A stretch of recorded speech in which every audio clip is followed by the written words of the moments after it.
There is a moment you have probably imagined hundreds of times. A moment with a person who pulled away, who went cold, who made you feel like you were too much, finally looks at you and understands what they did. They see the nights you cried. They see how hard you tried. They see the damage. And in that moment, you want to know, does it change anything? Does it mean they come back? Does it mean it was real? Because the truth about what happens when an avoidant finally sees the pain they cause is far more complicated and far more hopeful than most people ever tell you. You have been carrying something heavy for a long time now, and it is not just the loss of the relationship. It is a confusion that came with it. Because this was not a simple ending. There was no clean goodbye. There was no real explanation. One day things felt close and warm and full of possibility. And then something shifted, maybe gradually, maybe suddenly, and you were left standing there trying to figure out what you did wrong. You replay conversations in your head. You go back through messages looking for the moment it turned. You wonder if you were too available, too emotional, too needy. You wonder if you pushed too hard, or if you did not push hard enough. And the cruelest part is that you still care. Even after everything. Even after the silence. Even after the mixed signals. Even after the moments where you felt completely invisible. You still care about this person deeply. You check your phone more than you want to admit. Not because you expect anything, but because the hope is still there, living somewhere underneath all the hurt. And when they do reach out, even just a short message, even just a like on something, your entire nervous system reacts. Your heart speeds up. The hope rushes back. And then you hate yourself a little for how quickly it comes back. You've probably had people in your life tell you to just move on, that they are not worth it, that you deserve better. And maybe you even believe them logically. But emotionally, it is not that simple. Because what you feel for this person is real. And when something real is met with confusion and distance and silence, it does not just disappear because someone tells you it should. What you're feeling right now, this exhaustion, this longing, this desperate need to understand, that is not weakness. That is what it actually feels like to love someone with an avoidant attachment style. And today I want to help you understand something that most people in your position never get to understand. What is actually happening inside an avoidant when they finally see the pain they caused? And what that moment really means for you. I want to start with something that a researcher named John Bowlby spent decades trying to explain.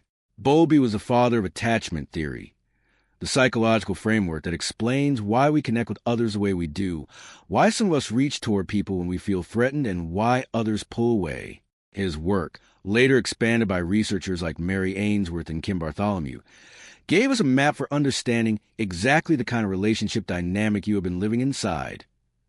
What attachment research consistently shows is that avoidant attachment is not coldness. It is not indifference. It is actually a deeply sophisticated emotional defense system. People with avoidant attachment learn very early in life that depending on others emotionally was unsafe. So they built walls, not to hurt you, but to protect themselves.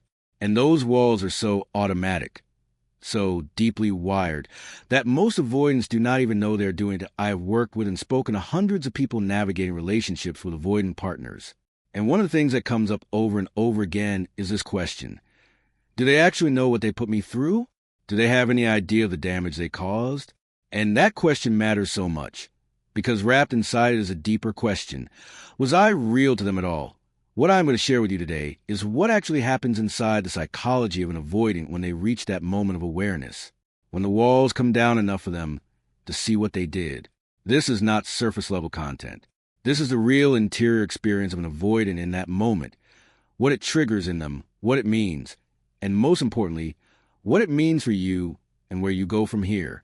The first thing you need to understand is that when an avoidant finally sees the pain they cause, it almost never looks the way you imagine it would. You have probably imagined some version of a scene where they come to you. Maybe they call or show up, and they say something like, "I finally understand what I did to you. I am so sorry. I was wrong." And they say it with tears and full presence and complete ownership. Sometimes that does happen, but more often, the awareness arrives quietly and alone, when you are not even there. It comes in a moment of stillness. Maybe they are driving somewhere at night. Maybe they are lying awake at 3 a.m. Maybe someone else in their life is pulling away from them, and they suddenly feel what you felt. And in that moment, something breaks through the wall. Psychologically, this happens because avoidants have an emotional processing style that is delayed and internalized. Research on attachment styles by Mario Mikulincer found that avoidants do not suppress their emotions entirely. They suppress them in the moment of activation. But those emotions do not disappear. They go underground, and they surface later in private, when there is no relational threat triggering the defense system. So, what does this mean for you? It means that just because an avoidant never showed you their pain, never showed you their remorse while you were together or right after things ended, that does not mean they did not feel it. It means they felt it later. When they were alone, when the defense was down, does that make what they did okay? No, but it means the experience was real for them in ways they could not show you in real time.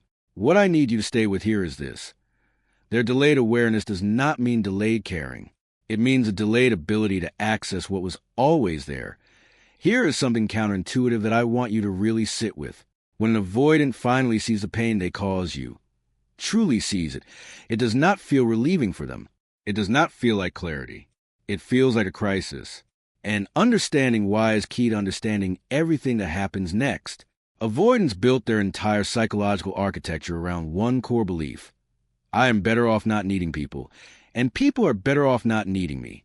That belief protects them from the terror of intimacy. When they see the real pain they cause, your actual suffering, your actual loss, it shatters two things at once. First, it shatters the story they were telling themselves that you would be fine, that you did not really need them that much, that the relationship was not as significant as it felt. Avoidants often minimize the emotional weight of a relationship in order to justify the distance they create. But when they see your pain clearly, that minimization collapses. Second, it triggers what psychologists call shame activation. Shame is different from guilt. Guilt says, I did something bad. Shame says, I am bad.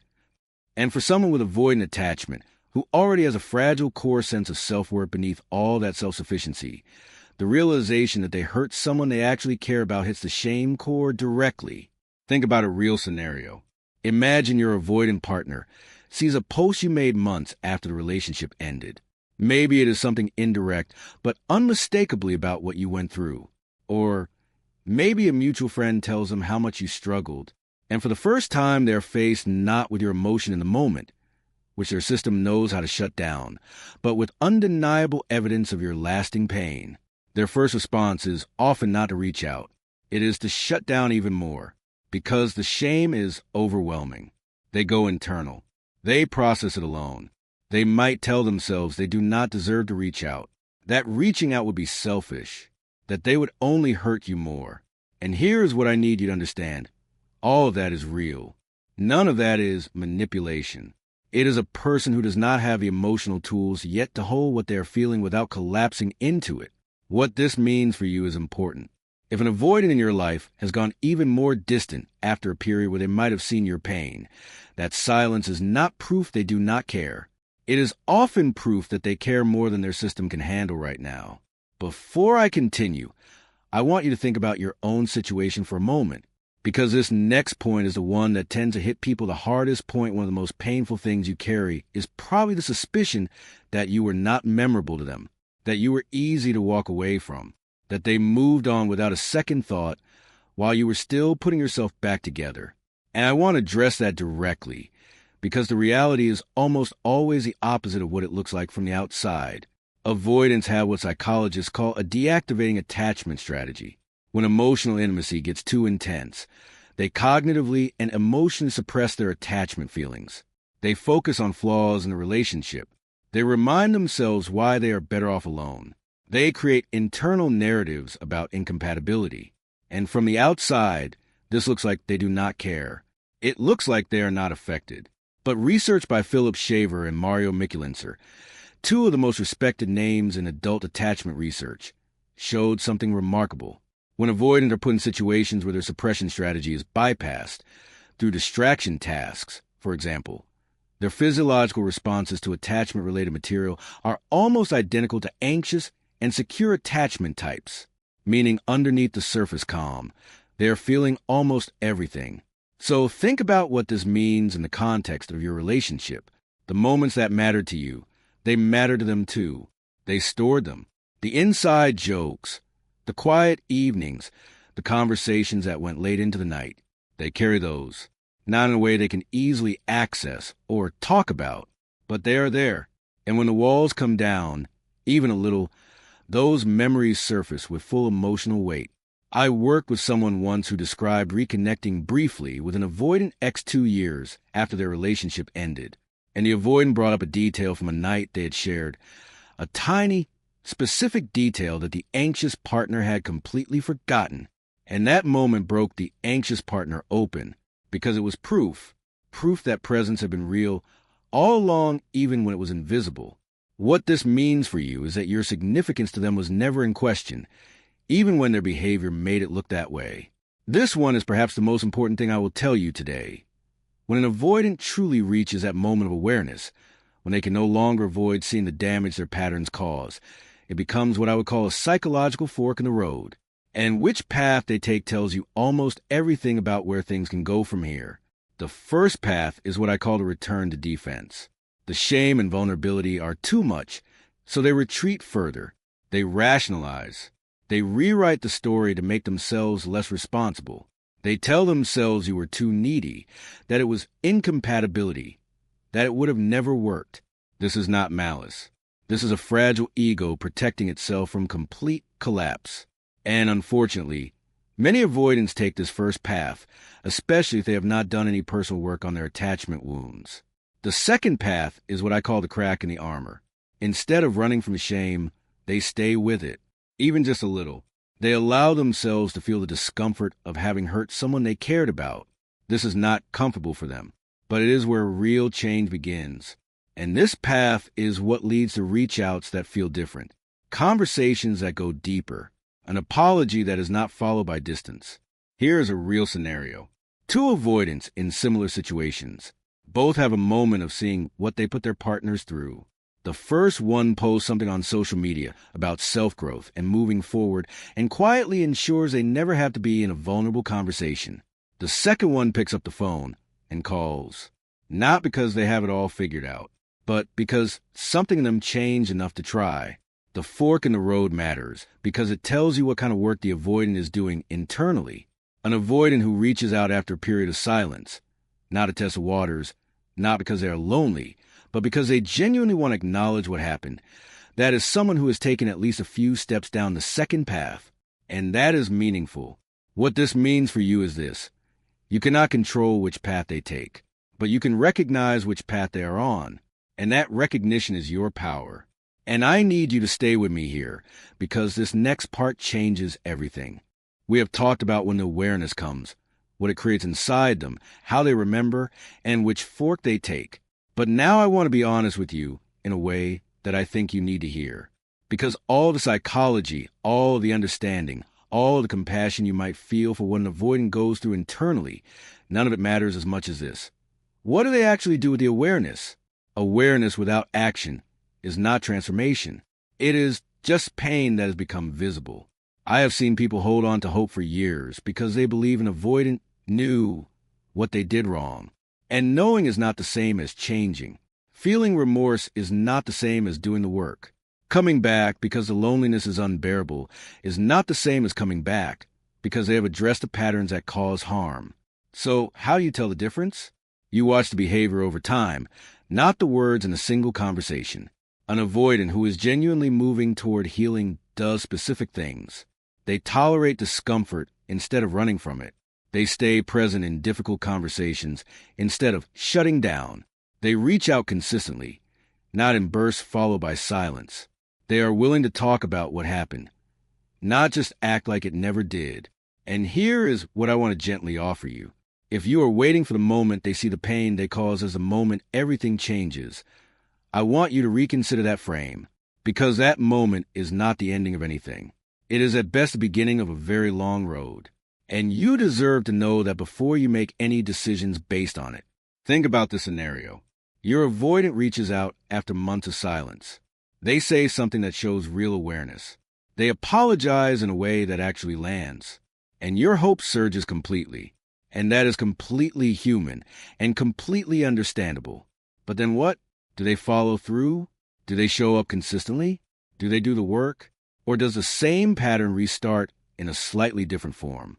The awareness matters. The remorse matters.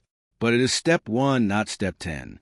And you deserve someone who is willing to take all the steps, not just the one that brought them back to your door. This is something I rarely see discussed, and I think it is one of the most important layers of this whole topic. Because when the avoidant in your life finally shows some awareness of what they did, how you react to that moment tells you a tremendous amount about your own healing. If the moment they show awareness and you feel an immediate rush of relief, like something and you finally got permission to exhale, that is worth paying attention to, because it suggests that part of your healing has been waiting on their acknowledgement. And while that is deeply human and makes complete sense, it is also important to notice, because your healing cannot be contingent on their awareness. If it is, you have handed the key to your emotional freedom to the person whose inconsistency already hurt you. Psychologically, this is connected to what is called a completion need, a very real cognitive and emotional drive to resolve unfinished emotional experiences. When a relationship ends without closure, your nervous system keeps the loop open. It keeps processing. It keeps looking for the missing piece that will allow it to finally close. And in many cases, people convince themselves that the missing piece is the avoidant's understanding, their acknowledgement, their remorse. But here is what I want you to consider. What if you could close the loop yourself? Not by pretending the hurt did not happen, not by forcing yourself to move on, but by arriving at a place of understanding so complete that you no longer need them to explain themselves in order for you to feel okay. That is not settling. That is not giving up. That is one of the most profound forms of healing available to you. And it starts with understanding, which is exactly what you're doing right now. I want to take a moment here and just speak to you directly, not as someone explaining psychology, just as someone who understands what this actually costs. Loving an avoidant person is one of the most quietly exhausting things a person can do. And the reason it is so exhausting is not just the uncertainty. It is the constant renegotiation of your own reality, because you felt something real. You know you did. And yet their behavior so often made you question whether it was real at all. And when you love someone, and that love is met with distance and silence and mixed signals, something in you starts to fracture, not all at once, slowly, in the small moments where you needed them and they were not there, in the big moments where you thought maybe this time would be different, and it was not. You kept trying. And I need you to hear this. That try was not weakness. That trying was love. Real love. The kind that does not give up easily. The kind that looks for the best in someone even when they are making it very hard to find. And the fact that you are still here, still try to understand, still looking for the truth in all of this, that is not desperation. That is the very thing that makes you capable of extraordinary depth in relationships. But I also want to say something gently. The pain you have been carrying, it is real, and it deserves to be honored, not just by them eventually, by you right now, today. You do not need their apology to start treating yourself with the gentleness you have been pouring into them. You do not need their awareness to give yourself credit for surviving something genuinely difficult. If they see the pain they caused, truly see it, that matters. I am not going to pretend it does not.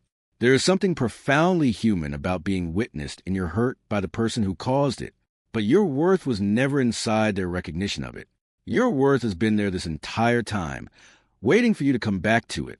And I want you to know, whatever happens next with this person, whether they reach out or they do not, whether they grow or they do not, you're going to be okay, not because I am saying it as a nicety, but because you already have everything inside you that you need. You just cannot see it right now because you've been spending all your energy trying to decode someone else. Come back to yourself, even just a little. Today, you came into this video with a question, and whether you were asking it consciously or not, the real question was, did I matter to them? Was this real?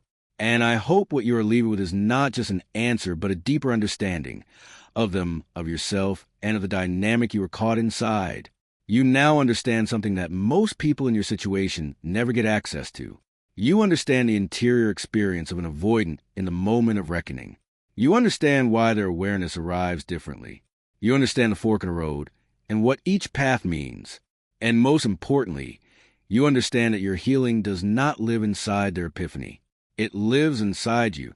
If this resonated with you, and I believe it did, then there is something you absolutely need to watch next. Because what I covered today is one piece of a much larger picture. In the next video, I am going to take you inside something even more specific. What happens in the weeks after an avoidant shows remorse, and why so many people make a critical mistake in that window that pushes the avoidant back into full withdrawal. This is the part nobody talks about. And if you are in that window right now, or you think you might be heading into it, you cannot afford to miss it. The person who understands this has a completely different outcome than the person who does not.